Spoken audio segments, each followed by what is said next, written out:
Hello बच्चों, I am Sonam Singh, your biology and physics mentor. बच्चे, आज मैं आपको बताती हूँ कि लास्ट 6 मंथ में आपकी क्या स्ट्रेटेजी होनी चाहिए अपने एग्जाम में अच्छा करने के लिए, है ना। कैसे आप CUT UG 2027 बायोलॉजी में अच्छे तरीके से स्कोर कर सकते हैं, है ना। बच्चों को ना बहुत सारा क्या होता है कि इनिशियली पता नहीं होता उन्होंने किस डायरेक्शन में प्रिपरेशन करनी है ना। उनको समझ में नहीं आता है कि हम अपनी प्रिपरेशन कैसे करें। सिस्टमैटिक जो वे होता है ना, वो आपको पता नहीं होता है। वो जो है वो मैं आपको बताऊंगी कि किस तरीके से आप अपनी प्रिपरेशन को स्टार्ट करें। इवन आपने कुछ भी नहीं पढ़ा है तो भी ठीक है। हम ये मान के चलते हैं यहाँ पे मोस्टली स्टूडेंट्स जो हैं वो ड्रॉपर हैं, ठीक है। मतलब उन्होंने क्लास 12th का पढ़ रखा है, ठीक है, और उनको आप CUT UG 2027 के लिए प्रिपेयर करना है, ठीक है। तो इस तरीके से मैं आपको बताती हूँ कि कैसे किन मंथ्स में आप कैसे कैसे कौन कौन से चैप्टर्स को पढ़ सकते हैं, फोकस कर सकते हैं और अच्छा स्कोर कर सकते हैं, ठीक है। होपफुली बच्चे आपने मेरी प्रीवियस वीडियोस देख रखी हूँ जिसमें मैंने आपको सिलेबस, एग्जाम पैटर्न और इम्पॉर्टेंट टॉपिक्स जो हैं हर चैप्टर से रिलेटेड वो बता दिए हैं, ठीक है। अगर आपको नहीं समझ में आता है और इन डिटेल मैं आपको नेक्स्ट लेक्चर में बता दूंगी, लेकिन अभी आपको कैसे स्टार्ट करना है अगर आप प्रिपरेशन जीरो से स्टार्ट कर रहे हैं, ठीक है, वो चीज़ मैं आपको बताती हूँ, ठीक है। तो सबसे इम्पॉर्टेंट क्या है बेटा कि कैसे आप अपने CUT UG 2027 में प्रिपेयर करें लास्ट 6 मंथ्स के लिए, ठीक है, जिससे आप अपने एग्जाम में 250 आउट ऑफ 250 का स्कोर कर सकें, ठीक है ना बेटा।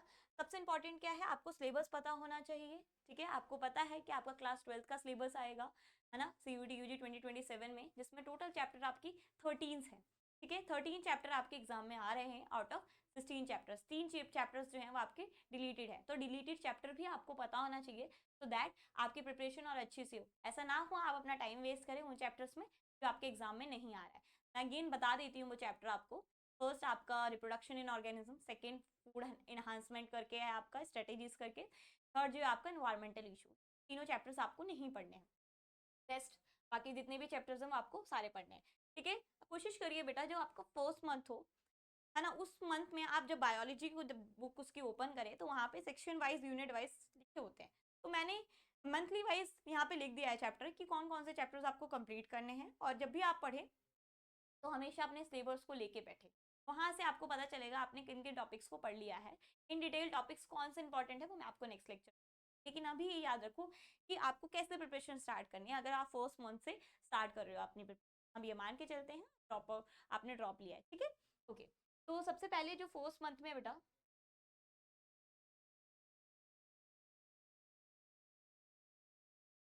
ठीक है, आप फर्स्ट मंथ में बेटा हम जो फोकस करेंगे वो जो चैप्टर्स इंपॉर्टेंट है वो मैं आपको बताती हूँ। सबसे इंपॉर्टेंट आपका ह्यूमन रिप्रोडक्शन, ठीक है, आपका ह्यूमन रिप्रोडक्शन हो गया या sexual reproduction in flowering plant हो गया, ठीक है, और आपका रिप्रोडक्टिव हेल्थ हो गया। ये तीनों चैप्टर्स जो हैं आपके रिप्रोडक्शन वाले में आते हैं। आप इन तीनों चैप्टर को इजीली कर सकते हो, है ना, फर्स्ट मंथ में। सबसे पहले आप करो रिप्रोडक्शन, आपका हो गया रिप्रोडक्टिव हेल्थ, ठीक है, उसके बाद आपका sexual reproduction in flowering plant, है ना। किस तरीके से करना है वो भी बताती हूँ, कौन कौन से चैप्टर्स हैं जिनको आप मंथली वाइज टारगेट करिए वो पहले मैं बता, ठीक है। फिर उसके बाद आप देख सकते हैं बेटा सेकेंड मंथ में आप अपने जेनेटिक्स की प्रिपरेशन अच्छे से करें। जेनेटिक्स में आपके 2 चैप्टर्स आते हैं। उस पहला आपका principle of inheritance and variation, दूसरा आपका आता है मॉलिक्यूलर बेसिस ऑफ इनहेरिटेंस, ठीक है। तो ये 2 चैप्टर्स आपके आते हैं। जेनेटिक्स से बहुत अच्छा स्कोर बनता है, बहुत कॉन्सेप्चुअल चैप्टर है, ठीक है, तो बहुत ध्यान से पढ़िएगा। यहाँ से न्यूमेरिकल्स भी बनते हैं और क्वेश्चन रीजन भी बहुत अच्छे खासे बनते हैं, ठीक है, क्योंकि ये कॉन्सेप्चुअल चैप्टर है तो एग्जामिनर यहीं से क्वेश्चन जो है ज़्यादा डिफिकल्ट जो है वो बनाता है। कुछ एरियाज फिक्स होते हैं बेटा जहाँ से बच्चा जो है उसको कॉन्सेप्चुअल अगर उसने नहीं पढ़ रखा तो वो अच्छा स्कोर नहीं कर पाता है, और वही रीज़न है जो टॉपर्स अच्छा कर लेते हैं और वो एक अच्छा स्कोर कर पाते हैं उसमें। तो उन चैप्टर्स, उन टॉपिक्स पे भी आपको सबसे ज़्यादा फोकस करना है, ठीक है। जैसे आपका मैंने बता दिया 2 चैप्टर्स आ रहे हैं, ठीक है। सेकेंड मंथ का टारगेट आपका ये होना चाहिए कि ये 2 चैप्टर्स आप कंप्लीट कर लें, ठीक है। ये चैप्टर्स बहुत बड़े होते हैं इसीलिए आपको दो सेकेंड मंथ में आपको जो टाइम दिया गया है 2 चैप्टर्स के लिए, आप इतने चैप्टर्स वो कंप्लीट कर लीजिए अपनी साइड से, ठीक है। फिर उसके बाद नेक्स्ट मंथ की बात करें आप, थर्ड मंथ की, तो उसमें आप जो बायोलॉजी इन ह्यूमन वेलफेयर में 2 चैप्टर्स कंप्लीटेड कर सकते हैं बेटा। पहला human health and diseases, microbes in human welfare. ये बहुत एक डिफिकल्ट चैप्टर पढ़ के आओगे, है ना, जैसे मॉलिक्यूलर बेसिस ऑफ इनहेरिटेंस, तब लगेगा थोड़ा सा इजी चैप्टर अब पढ़ने को मन करेगा ना, क्योंकि कंटिन्यूसली डिफिकल्ट डिफिकल्ट कॉन्सेप्चुअल नहीं पढ़ पाओगे, है ना। थोड़ा इंटरेस्टिंग भी होना चाहिए, है ना, जो थोड़ा सा जल्दी से आप इजीली याद कर सकते। वो ये 2 चैप्टर्स हैं, बहुत स्कोरिंग है, बहुत इंटरेस्टिंग है, बहुत अपनी लाइफ से, रियल लाइफ से आप रिलेट कर पाएंगे, डेली लाइफ में आप इन सबका देखते रहते हैं ना, ये सारी डिसीजेस देखते रहते हैं, ये सारी चीज़ें इसमें जो भी होंगे माइक्रो माइक्रो ऑर्गेनिज्म से बनने वाले जितने भी आपके वेलफेयर्स प्रोडक्ट्स होंगे वो आप इसमें, ये बहुत इंटरेस्टिंग चैप्टर होता है। तो एक डिफिकल्ट चैप्टर के बाद जब आप एक इंटरेस्टिंग चैप्टर करेंगे तो आपको और भी अच्छा लगेगा, ठीक है, अपनी प्रिपरेशन आप अच्छे से कर पाएंगे। जो फोर्थ मंथ है उस समय आप बायोटेक्नोलॉजी करेंगे, अगेन कॉन्सेप्चुअल चैप्टर है ना, फिर आप अगेन कॉन्सेप्चुअल चैप्टर्स पे आ जाएंगे कि हाईली इंटरेस्टिंग चैप्टर्स बोला जाता है, मतलब ऐसे चैप्टर्स जहाँ पे बहुत इंटरेस्टिंग है, मतलब बायोटेक्नोलॉजी एक अलग ही ब्रांच ऑफ साइंस, बहुत ज़्यादा इंटरेस्टिंग है, हाईली कॉन्सेप्चुअल। जब आप इजी सब चैप्टर्स पढ़ के आएंगे अगेन फिर डिफिकल्ट पे तो मजा आएगा, ठीक है। यस, कौन कौन सा, biotechnology principle and processes, biotechnology and its application, ठीक है। आपको इस तरीके से स्टडी नहीं करनी है कि बोरियत हो जाए, कॉन्सेप्चुअल कॉन्सेप्चुअल पढ़ रहे हैं, ऐसे चैप्टर्स आप पहले ही उठा लेते हैं, ठीक है, वो फिर आपको डिफिकल्ट लगते हैं, फिर आप आधे में पढ़ाई करना छोड़ देते हैं, ठीक है। तो इस तरीके से पढ़िए, आपको इंटरेस्टिंग लगे बायो, है ना। फिर उसके बाद आपका नेक्स्ट मंथ जो आएगा, फिफ्थ मंथ, ठीक है, इकोलॉजी पढ़ना है आप, ठीक है। इकोलॉजी में आपके पास आता है organism and population, ecosystem, biodiversity and conservation, again easy and interesting topic है ना, बहुत अच्छा लगेगा क्योंकि आप इन्वायरमेंट से रिलेटेड पढ़ेंगे, ऑर्गेनिज्म से रिलेटेड बहुत सारी चीज़ें आपने देख रखी, एक डिफिकल्ट चैप्टर्स के बाद एक इजी चैप्टर और एक बहुत इंटरेस्टिंग चैप्टर जो है स्कोरिंग चैप्टर कह सकते हैं आपको देखने को मिले। तो ये लास्ट 5 मंथ्स में आप बहुत अच्छे से अपने सिलेबस को कंप्लीट कर लीजिए, जिस तरीके से मैंने सीरियल वाइज आपको चैप्टर्स बताए हैं आप इनको ही फॉलो करिएगा, और फिर आप देखिएगा जब आप 6 मंथ की स्ट्रेटेजी जब ये फॉलो करेंगे उसके बाद आप बोलेंगे मैम ये हमें बायो पढ़ने में इंटरेस्ट आया, हमें अच्छा लगा और हमें बोरियत भी नहीं। ठीक है, करते हैं या तो सब लर्निंग वाला ले लेते हैं, ठीक है, या तो फिर सारे कॉन्सेप्चुअल वाले चैप्टर पहले पहले करना स्टार्ट कर देते हैं। तो क्या होता है, वो लगता है यार ये सारा तो ऐसे ही है, इंटरेस्टिंग है ही नहीं, तो इंटरेस्ट आपको बनाना पड़ेगा, आपको वो चैप्टर्स डिसाइड करने होंगे जो आपको पहले करने हैं, फिर उसके बाद वो करने हैं, ठीक है। आपको चैप्टर वाइज जो है प्रायोरिटी जो है वो फिक्स रखनी पड़ेगी, ठीक है। तो ये चैप्टर्स जो है आपके आपको कंप्लीट हो जाएंगे लास्ट 5 मंथ्स, फिर उसके बाद आपका मंथ 6, ठीक है। 6 मंथ्स में आपको क्या करना है, तो आपका लास्ट मंथ होगा उसमें आपको याद रखना है बेटा कि जो भी अभी तक आपने पढ़ा, जो भी आपने 13 चैप्टर्स पढ़े, वो जो 13 चैप्टर्स हैं वो 13 चैप्टर के आपने एनसीईआरटी क्वेश्चंस कॉन्सेप्ट ये सारी चीजें आपको आती है नहीं आती हैं, आप इस लास्ट 6 मंथ में चेक करेंगे। आप पहले इनिशियली पढ़ेंगे, जितना आपने पढ़ा उसको हाईली कॉन्सेप्चुअल तरीके से पढ़ लेंगे, है ना, समझ में आ रही है। उसके बाद जब आप रिवीजन करेंगे तब आप इन्हीं चीज़ों को देखेंगे, क्या मुझे ये सारी चीज़ें आती हैं, क्या मेरा मुझे चैप्टर अच्छे से आता है, क्या मेरे कॉन्सेप्ट क्लियर है, क्या मैं इसके एनसीईआरटी के जो क्वेश्चंस हैं उनको लगा पा रहा हूँ, क्या मैं अपने जितने भी पीवाईक्यूज हैं उनको सॉल्व कर पा रहा हूँ, क्या मैं अपने जितने भी मॉक टेस्ट के क्वेश्चन लगा पा रहा हूँ, क्या मैं अच्छा क्वेश्चन जो है क्वेश्चन के एनालिसिस अच्छे तरीके से कर पा रहा हूँ नहीं कर पा रहा, ये भी सब आपको देखना है। तो ये आप रिवीजन में देखेंगे कि आपको कितनी सारी चीजें कर पा रहे हैं, ठीक है। उसके बाद जो पीवाईक्यूज है मोस्ट इंपॉर्टेंट, पीवाईक्यूज करने से आपको क्या पता चलेगा, टाइप ऑफ क्वेश्चन, कितनी वैरायटीज के क्वेश्चन आपके एग्जाम में पूछे जाते हैं। ये भी मैंने आपको, अगर आपने 250 ऑफ टॉप 250 का मेरा वीडियो देखा होगा बायो का, उसमें मैंने आपको बताए थे किस तरह के क्वेश्चन आते हैं, कौन कौन से टॉपिक्स इंपॉर्टेंट हैं, ये मैंने एनालिसिस करके वहाँ पे आपको बताया है, जरूर वीडियो देखिए, ठीक है। तो आपको ये करना है, ठीक है। तो यहाँ पे सबसे इंपॉर्टेंट क्या है, complete NCERT revision, PYQs plus full length mock, है ना। आपको हमेशा एक चीज याद रखनी है कि जब भी आप एनसीईआरटी को पढ़े हमेशा कंसेप्ट को क्लियर करिए, अदर किसी एडिशनल बुक को हाथ नहीं लगाना है अपनी सीयूटी यूजी 2027 की प्रिपरेशन, जब तक आपको एनसीईआरटी की एक एक लाइन जो है समझ में ना आ जाए, कोई अदर बुक टच करनी ही नहीं है। मैं हमेशा कहती हूँ आपको एक चीज 10 जगह से नहीं पढ़नी है, एक ही चीज को 10 बार पढ़ना है, समझ में आ रही है। अदरवाइज कोई फायदा नहीं, आप 10 जगह से पढ़ना स्टार्ट करें लेकिन आपका बेसिक जो बेसिक एनसीईआरटी जो है आपका वो ही क्लियर नहीं है। तो हमेशा एनसीईआरटी ही आपकी ये जो 6 मंथ 7 मंथ जितने भी आप प्रिपरेशन करेंगे रिविजन तक, टिल मॉक टेस्ट तक, आपको सिर्फ एनसीईआरटी को ही अपना सब मान, ठीक है। तो ये हमेशा याद रखना है कि एनसीईआरटी ही जो है आपके लिए सबसे इंपॉर्टेंट है, एक एक लाइन, हर एक डायग्राम, हर एक statement is very very important, okay. उसके बाद आप पीवाईक्यूज देंगे, पीवाईक्यूज से आपको एनालिसिस होगा कि किस तरीके के क्वेश्चन एग्जामिनर पूछता है, असोसिएशन रीजन एमसीक्यूज टाइप में, ठीक है। आपके इनकरेक्ट करेक्ट हो गए, है ना, पैराग्राफ हो गए, स्टेटमेंट बेस हो गए, ठीक है, इस तरीके से क्वेश्चन मैचिंग हो गया। तो किस तरीके के क्वेश्चन आते हैं जब आप अपने एनसीईआरटी को रिवीजन करके इन क्वेश्चंस पे इम्प्लीमेंटेशन करेंगे उसका, तब आपको पता चलेगा कि आपको कितना कंसेप्ट क्लियर है, आप कितने क्वेश्चन लगा पा रहे हैं। अब सबसे बेस्ट तरीका कि इसको करने के बाद कैसे हम पता लगाए कि मैम हम एग्जाम में अच्छा कर सकते, हम एग्जाम में बहुत अच्छा परफॉर्म, तो आप बेस्ट तरीका है आप अपना मॉक टेस्ट दीजिए, ठीक है, फुल लेंथ मॉक टेस्ट दीजिए, ठीक है। इनिशियली कोशिश करिएगा जैसे जैसे आप चैप्टर करें उसके हिसाब से आप टेस्ट पेपर्स जो है अपने देते रहे, ठीक है। जैसे आपने एक चैप्टर पढ़ा उसका इंडिविजुअली टेस्ट दीजिए, ठीक है। मॉक टेस्ट फुल लेंथ का जब दीजिएगा तो आपकी 13 के 13 चैप्टर्स कम, ठीक है। तो उसमें आपके 50 आउट ऑफ 50 क्वेश्चंस आएंगे जो आपको करने होंगे, जैसे आपको सीयूटी यूजी में पूछा जाएगा। समझ में आ रही है? तो इनिशियली कोशिश करिएगा जैसे जैसे चैप्टर कंप्लीट हो उसके टेस्ट सीरीज लगाते जाइएगा इंडिविजुअली। फिर जैसे जैसे जैसे लेट सपोज मानो 4 चैप्टर हो गए तो 4 चैप्टर के अब लगाइए, ठीक है। जैसे जैसे चैप्टर कंप्लीट होते जाएंगे उन चैप्टर्स को काउंट करते रहिएगा अपने टेस्ट पेपर, ठीक है। फिर उसके बाद जब आपके 13 चैप्टर्स हो जाए तब उसमें आपके जो भी 50 क्वेश्चन हो हर एक चैप्टर से क्वेश्चन, ठीक है। तो आपको पता चलेगा आपकी प्रिपरेशन कहाँ है, आप कहाँ लाए। Revision is very very important, आप कितना भी पढ़ ले अगर आपने रिविजन नहीं करा कोई फायदा नहीं। और कॉन्फिडेंस, ठीक है, जो भी आपने पढ़ा उस पर आपको कॉन्फिडेंट होना चाहिए कि हाँ हमने इसको अच्छे से कंसेप्ट को क्लियर किया, ठीक है। ओके, समझ में आ रहा है? डेली प्लान क्या होना चाहिए, हमेशा बेटा आपको एनसीईआरटी को लाइन बाय लाइन पढ़ना है ना। लाइन बाय लाइन का मतलब समझ रहे हो, जस्ट रीड नहीं करना, उसको हर एक लाइन को समझ, हर लाइन का मीनिंग, उस हर लाइन का जो स्टेटमेंट है वहाँ पे जो भी दे रखा है वो आपको पता होना चाहिए, क्योंकि क्वेश्चन वहीं से पूछे जाते हैं, ठीक है। डायरेक्ट क्वेश्चन वहीं से बनते हैं, वो आपको इस तरीके से पढ़ना है कि आपको एनसीईआरटी की एक एक लाइन समझ में आए, just not read out, okay. फिर उसके बाद क्या है, 1 आवर आपको हमेशा एमसीक्यूज पीवाईक्यूज लगाने हैं, क्योंकि देखो बेटा आपका एग्जाम जो है वो सीबीटी मोड में हो रहा है और आपका जो एग्जाम है वो एमसीक्यू, ठीक है। तो यहाँ पे एक्यूरेसी है, आपकी एक्यूरेसी बहुत ज्यादा डिपेंड करती है कि आप कितना अच्छा परफॉर्म करेंगे। वो कैसे होगा, जब जो एग्जाम में आप क्वेश्चंस लगाने वाले हैं उसी तरीके के क्वेश्चन आपने पहले से कर रखे, तब इजी होगा ना, तब वो उस क्वेश्चन के टाइप जो है आपको ऑलरेडी पता होंगे।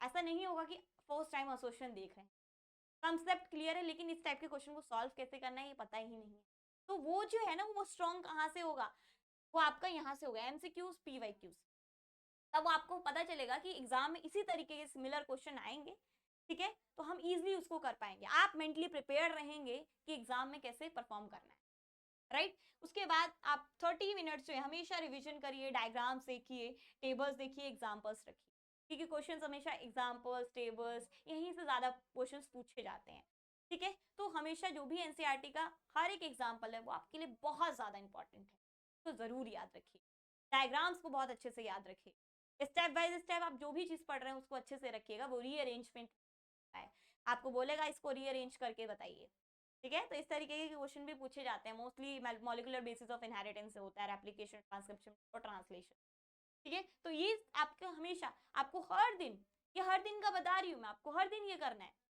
ठीक है। फिर उसके बाद 30 मिनट्स हमेशा एक एरन नोटबुक बनाइए जिसमें आपके वीक टॉपिक्स हो। इसका मतलब मैम जब भी आप मॉक टेस्ट देंगे बेटा, जब भी आप टेस्ट देंगे अपना, आपको एक चीज पता चलेगी वहां से, पता है, अपनी mistakes, it is very very important, क्योंकि जो चीज आप गलत कर रहे हैं उसके बहुत ज्यादा चांसेस है आप अपने एग्जाम में भी गलत, ठीक है। तो जो टॉपिक्स, जो क्वेश्चन आप यहाँ पे गलत कर रहे हैं वहां पे भी करने के चांसेस बहुत हाई है। तो जब भी आप मॉक टेस्ट दे या फिर जब भी आप अपने टेस्ट दे पीवाईक्यूज करें तो आप ये हमेशा ये एनालिसिस करिए कौन सा टॉपिक है जहां से आप क्वेश्चन गलत कर रहे हैं। जब भी रिवीजन करने जाइए तब सबसे पहले उस टॉपिक को देखिए, समझ में आ रहा है? क्यों? क्योंकि वहां से ये पता चलता है कि वो ही टॉपिक आपको क्लियर नहीं, तभी ये मिस्टेक हो रही, ठीक है। तो जब आप क्वेश्चंस करें तो आप देखिए किस टॉपिक से आपके क्वेश्चंस जो हैं वो गलत हो रहे हैं, उस टॉपिक को दोबारा जाके पढ़िए। और ये कब होगा, जब आप प्रॉपर एनालिसिस करेंगे अपने मॉक टेस्ट का। मॉक टेस्ट पेपर्स देना का मतलब ये नहीं है सिर्फ टेस्ट दे दिया, मार्क्स आ गए, हमें पता चल गया हमारे इतने इनकरेक्ट है करेक्ट, नो, आपको वहां से ये एनालिसिस करना है कि कितने जो चैप्टर्स हैं वो अभी भी मेरे वीक हैं जहां से मैं मैक्सिमम क्वेश्चन गलत कर रहा हूँ, या फिर ऐसे कौन से टॉपिक्स हैं जहां से मैं मैक्सिमम गलतियां कर रहा हूँ। ये प्रॉपर एनालिसिस के लिए आपको मॉक टेस्ट देने हैं पीवाईक्यूज का, ठीक है। तो जब भी आप क्वेश्चंस करें साइड में जो भी चैप्टर्स के भी आप करेंगे वहाँ पे लिखते जाइएगा ये टॉपिक मेरा वीक है, या फिर ये टॉपिक सही से मैंने अभी नहीं पढ़ा है, यहाँ का कंसेप्ट मैं लैग कर रहा हूँ, ये सारी चीजें आपको लिखनी है। ये सबसे बेस्ट है आपके प्रिपरेशन के लिए, जो आपकी प्रिपरेशन को और भी ज्यादा बूस्ट, ठीक है, ठीक है बेटा। तो यहाँ पे सबसे इंपॉर्टेंट क्या है, आपकी प्रायोरिटी स्ट्रेटेजीज क्या होनी चाहिए। एनसीईआरटी मैंने हमेशा बोला है ये आपका सबसे इंपॉर्टेंट है। तो उसके बाद एनसीईआरटी बेस्ड एमसीक्यूज करिए सबसे पहले, ठीक है। उससे ये पता चलेगा आपका एनसीईआरटी कितनी क्लियर है, ठीक है। एडवांस तो यार जब करोगे ना, थोड़े हाई फाई क्वेश्चन जब करोगे जब आपको बेसिक क्लियर होगा। बेसिक से एडवांस जाते हैं, एडवांस से बेसिक थोड़ी ना आते। आपको बेसिक क्लियर करने हैं अपने एनसीईआरटी बेसिक्स एमसीक्यूज के बाद पीवाईक्यूज लगाने हैं। अब ये क्या है इसका एडवांस वर्जन पीवाईक्यूज, वहां पे आपको पता चलेगा। कोशिश करिएगा हमेशा जब भी आप पीवाईक्यूज लगाइए 2022 टू 2026, है ना, क्योंकि आपका सीयूटी यूजी जो है 2022 में स्टार्ट हुआ था। तो इसीलिए आप अभी तक जितने भी पीवाईक्यूज हैं यहाँ से इन चैप्टर से करिएगा। ठीक है, फिर उसके बाद क्या है चैप्टर वाइज टेस्ट दीजिए। मैंने हमेशा बोला सभी जो है जो आपके सारे चैप्टर्स हैं 13 के 13 मत देना स्टार्ट कर देना पहले, है ना, पहले नहीं देना। पहले कोशिश करना है आपको हर एक चैप्टर कंप्लीट करने के बाद उसका टेस्ट देना है। हर एक चैप्टर 13 के 13 चैप्टर्स कंप्लीट होने के बाद 13 के 13 चैप्टर्स का टेस्ट देना है। फिर जब आप 13 चैप्टर्स के टेस्ट दे देंगे उसके बाद आपको एक टेस्ट पेपर ऐसा देना है, एक नहीं मतलब ऐसे ही बहुत सारे टेस्ट पेपर्स देने हैं जिसमें 13 के 13 चैप्टर्स आपके हों। मतलब ओवरऑल पूरी की पूरी सिलेबस जो है आपका उस टेस्ट पेपर में होना चाहिए। अब कोशिश करिएगा एग्जाम से पहले जिस दिन आपका सीयूटी यूजी 2027 बायोलॉजी का एग्जाम हो 15 से 20 मॉक टेस्ट पेपर्स आप फुल सिलेबस का लगा चुके हो। बहुत ध्यान से सुनिएगा, 15 से 20 मॉक टेस्ट पेपर्स आप अपने लगा लीजिएगा फुल सिलेबस के। ठीक है, तो यहाँ पे ये चीज याद रखिएगा कितने 15 से 20। ठीक है, सारे चैप्टर्स होने चाहिए 13 के 13 चैप्टर्स आपके कवर अप होने चाहिए। फिर उसके बाद क्या है जब आप उस मॉक टेस्ट को देंगे फिर वहां से जो आपके क्वेश्चंस की मिस्टेक्स होंगी, जो टॉपिक्स में आपने सबसे ज्यादा गलतियां करी होंगी वो आपको यहाँ से पता चल जाएगा। फिर उसको एनालिसिस करना है और वही जो एरर्स है उनको वो टॉपिक्स है उनको रिवाइज करना है। ठीक है, तो उन टॉपिक्स को जब आप 1 2 बार 3 बार 4 बार रिवाइज करेंगे तो ओवरऑल आपकी पूरी बायोलॉजी जो है वो जो होगी कंप्लीट। ठीक है, फिर आप जो है अच्छे से एग्जाम में बैठने के लिए अच्छे से एग्जाम देने के लिए मेंटली प्रिपेयर्ड हो जाएंगे। समझ में आ रहा है? तो ये स्टेप बाय स्टेप चीजें आपको फॉलो करनी है। ठीक है बेटा, ओके। तो ये must do for 250 out of 250 के लिए क्या करना है, NCERT statements example scientist experiments diagrams ये करने हैं आपको। रिवीजन करो हर एक चैप्टर एटलीस्ट 3 टाइम्स। ठीक है, ये 3 टाइम्स बोलना है बेटा पर मैं हमेशा बोलती हूँ 10 टाइम्स। आप 10 टाइम्स एक चैप्टर को अपने एग्जाम में जब एग्जामिनेशन हॉल में बैठे उससे पहले आपने हर एक चैप्टर को 10 टाइम्स पढ़ रखा हो, रिवाइज कर रखा हो। ठीक है, ओके, क्योंकि जितना ज्यादा आप रिवीजन करेंगे उतनी ज्यादा आपकी एक्यूरेसी होगी। और सारे जो भी कॉम्पिटेटिव एग्जाम्स होते हैं वो सारे के सारे एक्यूरेसी मांगते हैं। ठीक है, मतलब आप कितने सेकंड्स के अंदर आप अपने आंसर्स दे पाएंगे। आपको पता होगा आपका जो एग्जाम है उसके लिए आपको कितना टाइम दिया जा रहा है 60 मिनट्स। क्वेश्चन कितने 50 क्वेश्चंस। तो यू नो आपको विद इन 1 मिनट के अंदर अपने आंसर्स देने। वो कब हो पाएगा, वो जब हो पाएगा जब आपकी एक्यूरेसी बहुत ज्यादा होगी। दैट मीन्स 30 टू 40 सेकंड्स के अंदर जब आप क्वेश्चंस के आंसर दे पाएंगे वो भी बायोलॉजी जैसे सब्जेक्ट के, तब आप मानिए आप बहुत अच्छा एग्जाम में कर सकते। समझ में आ रही है? तो वो कहां से आएगी एक्यूरेसी, जब आपने रिवीजन इतनी टाइम्स कर रखा हो कि स्क्रीन पे क्वेश्चन आए आपका ब्रेन उसको बहुत जल्दी रिकॉग्नाइज करे और आंसर दे पाए। मतलब आपने प्रैक्टिस कर रखी हो इतनी। ठीक है, okay. Maintain an error notebook and revise it weekly. जो भी आपके एरर्स होंगे वो उसको वीकली रिवाइज करिए क्योंकि आप वही चांसेस बहुत हाई हैं आप अपने एग्जामिनेशन हॉल में करें। ठीक है, तो वही चीज है बेटा, लास्ट मंथ में आपको 12 टू 13 लिख लो, इतने फुल मॉक टेस्ट पेपर देने हैं और हमेशा जो है वीकली आप रिवीजन 4 टू 5 टाइम्स करते रहिएगा। Revision is very very important. ठीक है बेटा, ओके। अब सब गोल्डन रूल क्या है कि CUET biology don't study beyond the required class 12 syllabus unless it's help clarify and the NCERT concept. आपको सिर्फ एनसीईआरटी ही और कोई बुक जो है आपको यूज नहीं करनी है पूरी प्रिपरेशन के दौरान। आपको सिर्फ एनसीईआरटी की एक एक लाइन याद होनी चाहिए, एक एक लाइन आपको समझ में आनी चाहिए। That's enough for your examination. उसके अलावा कुछ नहीं पढ़ना है। आप पता है क्या करते हैं, आप हमेशा इतना पढ़ लेते हैं और आपको याद इतना नहीं रहता है। आपको बस एनसीईआरटी ही पढ़ के जानी है और आप इतना अच्छा कर सकते हैं। ठीक है, ओके। और मेरा बेस्ट लाइन में हमेशा कहती हूँ एक ही चीज को आपको 10 बार पढ़ना है, ना कि एक चीज को 10 जगह से पढ़ना। That is very very important. Okay, ठीक है बेटा। फिर उसके बाद अगर आप बायोलॉजी पढ़ना चाहते हैं, ठीक है, अभी हमारा जो है वरदान प्रो बैच जो है वो स्टार्ट हुआ है जिसमें 10 अगस्त से क्लासेस स्टार्ट हुई हैं और मैं बायोलॉजी पढ़ाती हूँ। ठीक है, अगर आपने अभी भी प्रिपरेशन स्टार्ट नहीं तो आप हमारे बैच को जरूर ज्वाइन करिए। प्ले स्टोर से जाइए, बेसिक शिक्षा ऐप को डाउनलोड करिए, वहां से हमारे वरदान बैच को ज्वाइन करिए।